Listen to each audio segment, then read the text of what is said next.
speakers, then ultimately we could see that cartography has become digital, and digital cartography has translated to GIS. So the actual divide in cartography and GIS is almost invisible, if not translucent. So to show the world that India can do cartography and India can do digital cartography, yes, India is doing now GIS, which is digital, which is on the internet. Many people would like to call it web GIS. A shift from the drawing boards to the digital screen shows how easy it has become to generate cartographic elegance on digital screen. Now I think orthodox cartographers may not agree. But for me, yes, it is cartography nevertheless. This has transported us into domains, digital CAD, cartography and GIS. The contribution to this event has weighed heavily towards GIS.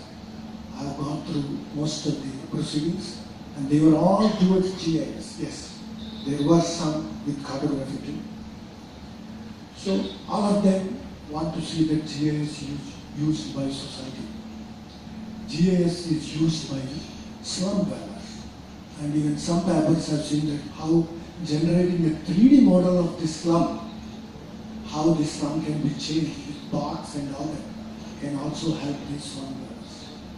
But in this, ultimately, our GIS is aimed at whom? We aim it at the most downtrodden of the society when we talk about slum GIS. Are we bringing him anywhere nearer to the digital world? We have to seriously think of that. Very seriously. Otherwise, as Mr. Kumar has suggested, things may become a waste. You see, in this regard, I think most of you have seen me in my booth. I represent Open Source Geospatial. There is an international body, and I am the secretary of the Open Source Geospatial India chapter. So for us, we have a solution, at least we think. So now, whether you agree with it or not, it's your choice. We can bring GIS to the lowest of the board. At least one thing is, we can cut the software cost. The hardware cost in the last decade has come down. You purchased a computer 5 years ago, now it is worth at least a fifth of its rate now. But the software, no. The software cost has mounted up. So the only way, if you want the common man to use GIS, is show a solution where it is cost effective, and we offer you freely downloadable what is known as Open Source GIS.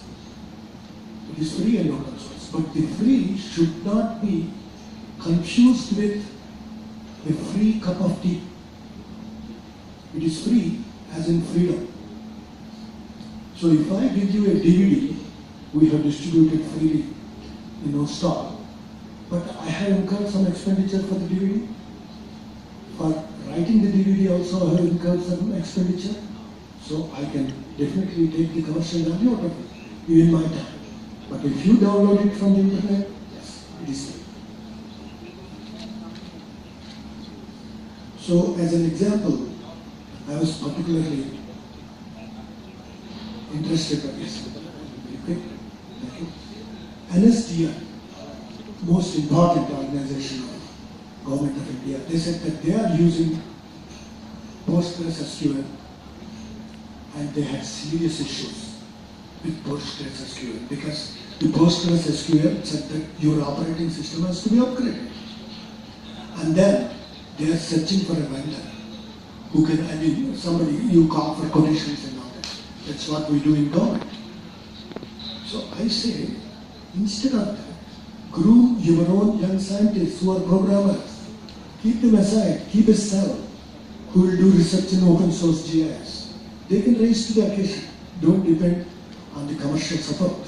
There are some commercial supports, right in the IIIT Hyderabad also there is a commercial support, companies there. Now I am going to conclude, sir. This usage of open source software is nothing less than our freedom movement. I believe had Gandhi been alive, he would have voted for open source GIS. The freedom movement for software will come definitely, but you all will decide how quickly it will come. Thank you.